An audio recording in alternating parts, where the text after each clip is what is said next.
Students, कैसे हैं आप सब। आज इस वीडियो में हम थोड़ा सा और आगे बढ़ते हैं। हम हमारी जिस लिस्ट पर हम बात कर रहे थे, 2 वीडियो हमने बना लिए हैं इस बारे में, और ये हम डिस्कस कर रहे हैं डिफरेंट ITR फॉर्म्स की। ITR 1, 2, 3, 4 और इसके अलावा 5, 6, 7 भी हैं। तो किस तरीके के एसएससी को अपनी किस इनकम के लिए कौन सा फॉर्म भरना है, उस पर डिस्कशन चल रहा था हमारा लास्ट वीडियो में। और हम लोगों ने कंप्लीट किया था इस पोर्शन तक। हम बात कर रहे थे इनकम फ्रॉम अदर सोर्सेज तक। तो ये पोर्शन हमारा कंप्लीट हो चुका है लास्ट वीडियो में। अब हम ये भी शायद कंप्लीट हो चुका है, डिडक्शन भी कंप्लीट हो चुका है। ठीक है, मेरे को एकदम स्ट्राइक हुआ माइंड में। नेक्स्ट जो हमारा था that is computation of tax liability. ठीक है, हेडिंग पर ज़रूर ध्यान दीजिए, क्योंकि हेडिंग के अकॉर्डिंगली वो इनकम दिखा रहे हैं और इनकम के हिसाब से फिर वो हमें फॉर्म बता रहे हैं। ठीक है, तो अब हेडिंग में देख लेती हूँ कंप्यूटेशन ऑफ टैक्स लायबिलिटी। मतलब टैक्स लायबिलिटी के पॉइंट ऑफ व्यू से आपकी किस टाइप की कौन सी इनकम की टैक्स लायबिलिटी किस पर्सन पे बनती है, उसके हिसाब से ITR फॉर्म डिस्कस होगा। जैसे पहला पॉइंट इसमें है, इसमें सिर्फ 2 ही पॉइंट है। पहला पॉइंट है, अगर एक इंडिविजुअल की इनकम पर टैक्स लगना है, वो इनकम जो उसकी इनकम में शामिल तो की गई है, बट TDS जो है वो किसी और ने कटाया है। अब ये कैसे होता है, फिर से देख लेते हैं। If an individual is taxable in respect of an income, अगर एक इंडिविजुअल किसी पर्टिकुलर इनकम के लिए टैक्सेबल है, टैक्स लायबिलिटी है उसकी, बट TDS, उसका जो TDS है यानी टैक्स डिडक्टेड एट सोर्स है, वो उस इनकम से जो रिलेटेड है वो डिडक्ट किया जा चुका है in the hands of any other person. अब ये कैसे चमत्कार होगा, ऐसा बिल्कुल हो सकता है। मान लीजिए एक पर्सन है, जैसे एग्जांपल माइनर की बात करते हैं, तो माइनर की इनकम को पेरेंट्स की इनकम, पेरेंट्स जो जिसकी इनकम यानी मदर और फादर की इनकम में से जिसकी इनकम ज़्यादा होती है, राइट, उसकी इनकम में माइनर की वो इनकम ऐड कर ली जाती है जो उसके पर्सनल एफर्ट्स का नतीजा नहीं है, राइट। जैसे मान लीजिए उसके दादा ने उसको कोई प्रॉपर्टी दी है जो किराए पे चढ़ी हुई है, और उसके किराए की इनकम माइनर की इनकम हुई, राइट। लेकिन माइनर क्योंकि माइनर है इसलिए वो टैक्स नहीं देगा। उसके बिहाफ पर पेरेंट्स में से एक पर्सन, चाहे वो मदर हो या फादर हो, उनकी इनकम में ये क्लब हो जाएगी। ठीक है, ये दिखा भी हुआ है क्लबिंग ऑफ इनकम। ठीक है, तो अब क्लब हो गई पेरेंट्स की इनकम में, लेकिन जब ये इनकम जनरेट हुई थी तो उस इनकम का अगर कोई TDS बनता था, ठीक है, तो उस TDS को माइनर को पैसा देते समय ही काट लिया गया होगा, है कि नहीं बात। TDS का तो मतलब यही हुआ ना कि जब आपको इनकम हाथ में दी जाती है, जब आपके हाथ में पैसा आता है तो TDS काट के आपको दिया जाता है। ठीक है ना, जैसे लॉटरी, अगर मान लीजिए लॉटरी निकलती है आपकी, तो लॉटरी पर एक अमाउंट से ज़्यादा अगर आप लॉटरी की विनिंग होती है तो आपको 30% TDS काट के ही पैसा मिलेगा। ठीक हो गया। तो अभी इस केस में अगर मैं छोटा सा एग्जांपल माइनर का ले रही हूँ, जिसमें माइनर को कोई इनकम हो रही है, TDS तो काट के उसको पैसा दिया गया ना, लेकिन इनकम क्लब किस में हो रही है, पेरेंट्स की इनकम में हो रही है। ओके, तो अब ये वो इनकम है कि क्लब तो आपकी इनकम में हो रही है, पर TDS किसी और के पर्सन के हाथों कट गया है। ठीक है ना, पैसा तो माइनर की जेब में गया, पैसा तो माइनर को मिला, टैक्स पेरेंट्स भर रही है, TDS कहाँ कटा जब माइनर को इनकम मिल रही थी। अब क्लियर हो गया मेरी बात। इसके अलावा एक वो है पुर्तगीज़ सिविल कोड, इसके बारे में मैं थोड़ा सा आगे समझाती हूँ, हालांकि ये यहाँ पे भी लागू होता है। चलो मैं आपको यहाँ क्लियर कर ही दूँ, क्योंकि ऐसा एक पॉइंट आगे भी आ रहा है। मैं आपको एक बार एडवांस में ले दिखा देती हूँ। Income has to be apportioned in accordance with section 5A। तो ये जो पुर्तगीज़ सिविल कोड है ये सेक्शन 5A के अंतर्गत है। इसके में क्या कहा गया मैं बता देती हूँ। 2013-14 असेसमेंट ईयर में एक पॉइंट रखा गया था इनकम टैक्स एक्ट के हिसाब से, कि एक सिविल कोड का निर्माण किया गया जो लागू होता है इंडिया के कुछ पर्टिकुलर जगह पे, जैसे गोवा में, दमन में, दीव में, राइट। तो ऐसी जगहों पर इस कोड को लागू किया जाता है। और इस कोड का मतलब क्या है, इसमें ये कहा गया है कि अगर हस्बैंड वाइफ की किसी भी सोर्स से कोई इनकम है सिवाय सैलरी को छोड़कर, मान लीजिए हस्बैंड जॉब करता है, वाइफ जॉब करती है, तो उन दोनों की सैलरी की इनकम तो अलग अलग दिख ही रही है हमारे को, है ना।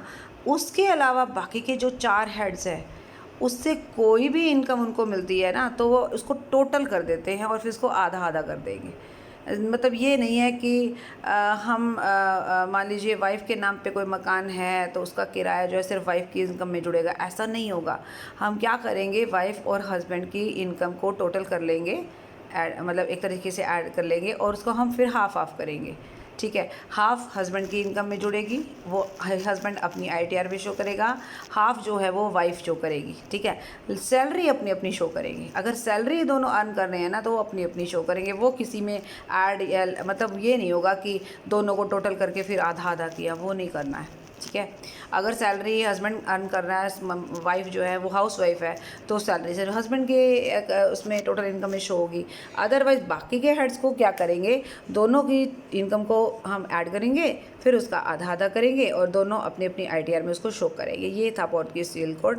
अब क्लबिंग ऑफ इनकम में और पोर्तुगीज़ सिविल कोड के अंतर्गत अगर ऐसा कुछ हुआ है तो इस तरीके की कोई इनकम है तो वही दो बात बीच के दो यानी आईटीआर 2 और आईटीआर 3 आपको भरनी है, राइट। उसके बाद आता है claiming relief of tax under section this and this.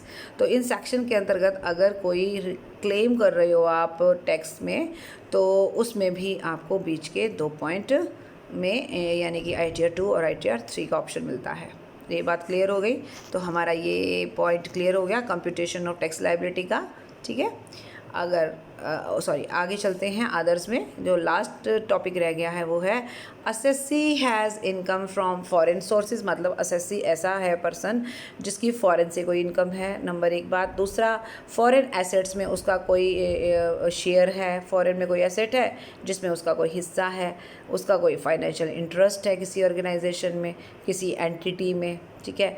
और किसी अकाउंट के संबंध में, बैंक अकाउंट के संबंध में वो साइनिंग अथॉरिटी है।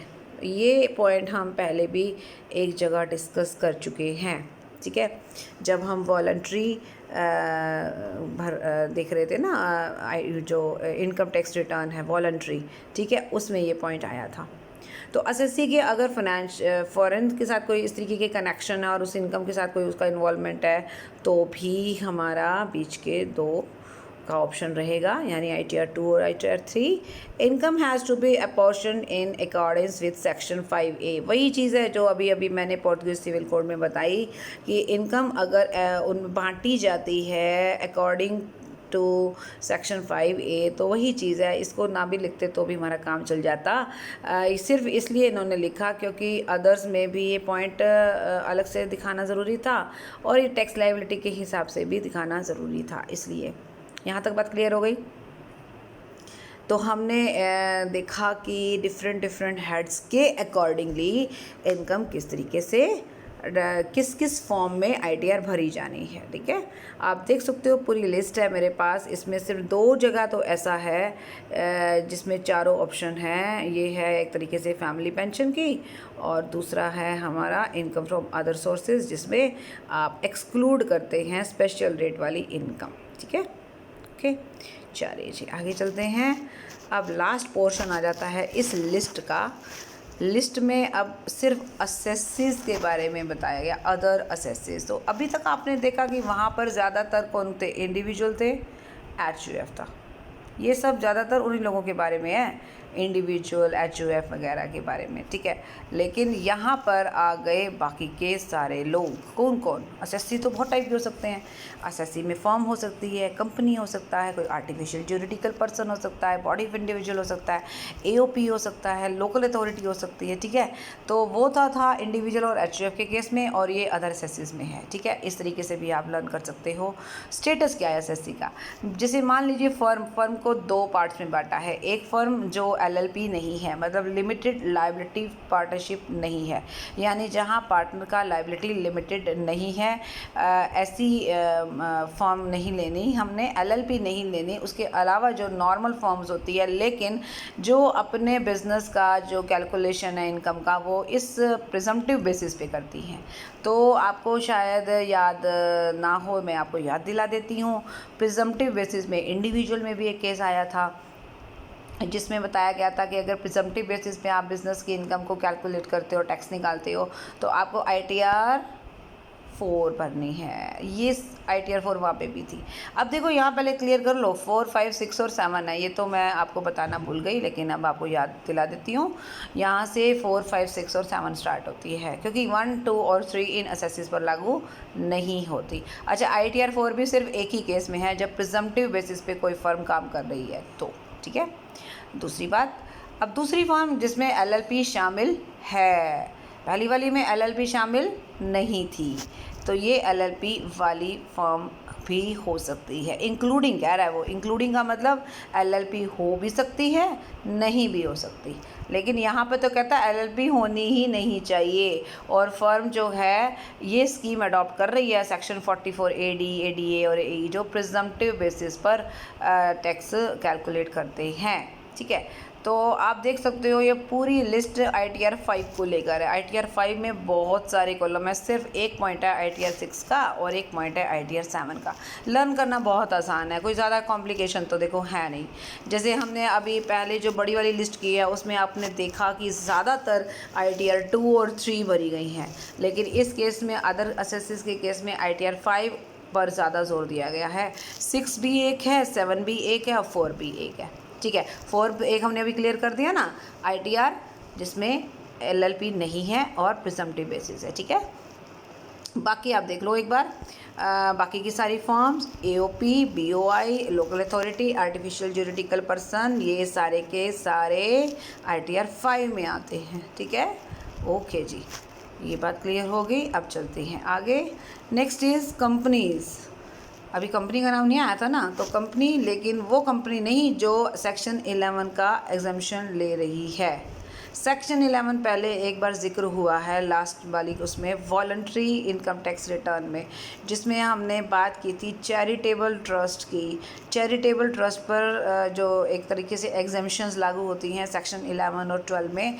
तो कह रहा है कि कंपनी, अगर वो कंपनी नहीं है जो सेक्शन 11 की एग्जम्पशन ले रही है, तो आपको ITR 6 भरनी है, अदरवाइज़ आपको ITR 7 भरनी है, ओके। नॉर्मली कंपनीज़ जो हैं ITR 7 ही फिल करती हैं, क्योंकि ये रिलीजियस नेचर की मतलब वो वाला एग्जम्पशन उनको अवेलेबल नहीं होता जो चैरिटेबल ट्रस्ट का सेक्शन 11 का है, ठीक है।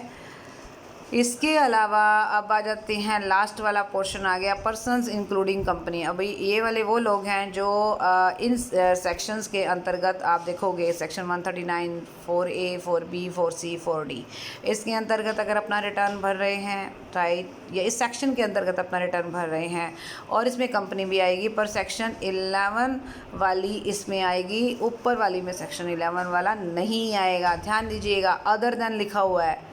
शब्दों पर जोर इसलिए दे रही हूँ क्योंकि शब्दों में बहुत बड़ा अर्थ छिपा हुआ है।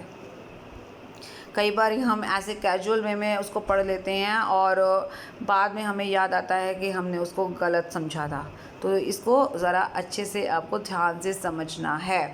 कंपनीज अदर देन बोल रहा है, other than company claiming exemption under section 11, मतलब जो कंपनी सेक्शन 11 की एग्जम्पशन ले रही है वो ऊपर वाले में नहीं है, नीचे वाले में है, ठीक है। तो इस पर तो ITR 6 और अदरवाइज बाकी के सभी पर, ये देख रहे हो आप, उन पर ITR 7 लागू होती है। यहाँ तक बात क्लियर हो गई।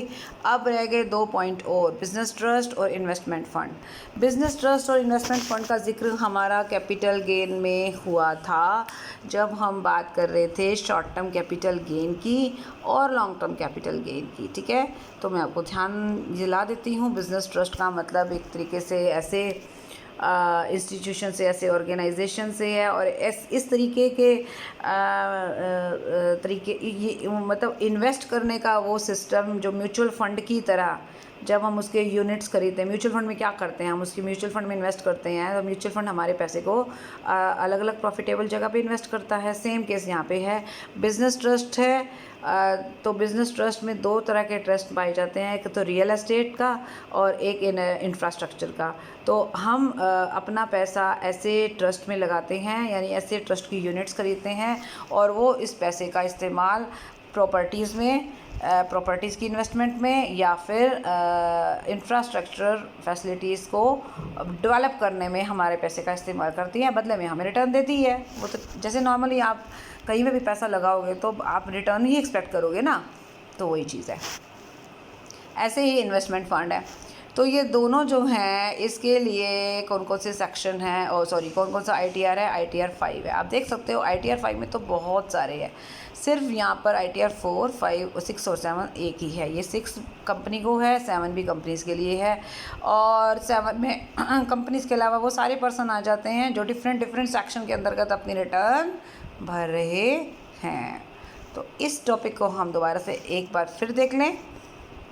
ये हमारी बहुत बड़ी लिस्ट है, आप देख सकते हो। इस लिस्ट में ITR 1 2 पॉइंट यहाँ पे हैं और एक बैक साइड पे है, ठीक है। ITR 2 बहुत सारे हैं, ITR 3 बहुत सारे हैं, ITR 4 2 यहाँ हैं और एक यहाँ है। अब इसका मतलब ITR 4 भी बहुत कम लोगों को ऑप्शन मिलता है, ITR 1 का ऑप्शन भी बहुत कम लोगों को मिलता है, ITR 6 और 7 भी एक एक ही हैं, ITR 5 ज़्यादा हैं और ITR 2 और ITR 3 ज़्यादा है, ठीक है।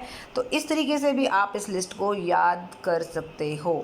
इसी लिस्ट को आप अपने हिसाब से लिखें इस तरीके से कि आपको पहले, अगर आपसे जैसे मान लीजिए सिर्फ यही क्वेश्चन आ जाए कि ITR 1 कौन कौन फिल करता है, तो ITR 1 तो गिने चुने 2-3 ही लोग हैं जो फिल करते हैं, सिर्फ फटाफट उनके नाम ध्यान रख लो, ठीक है। ITR 6 कौन फिल करता है, सिर्फ एक पर्सन। ITR 7 सिर्फ एक पर्सन। तो इसमें तो कोई टेंशन ही नहीं है ना।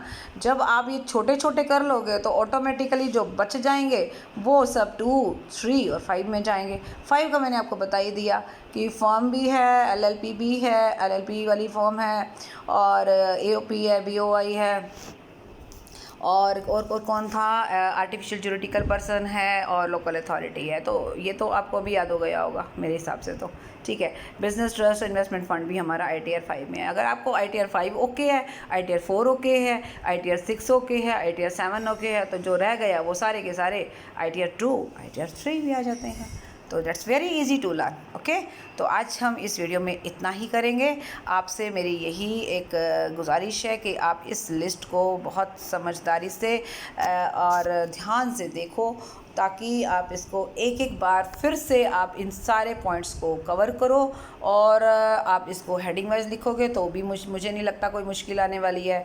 और अगर आप ITR के हिसाब से याद करोगे, सीधा फॉर्म के हिसाब से आप इसको लर्न करेंगे, देन तब भी आपको इजी रहेगा। दोनों तरीके हैं, जैसे आपको कंफर्टेबल होगा आप इसको वैसे ही लर्न कर सकते हो। So thank you so much, bye, take care.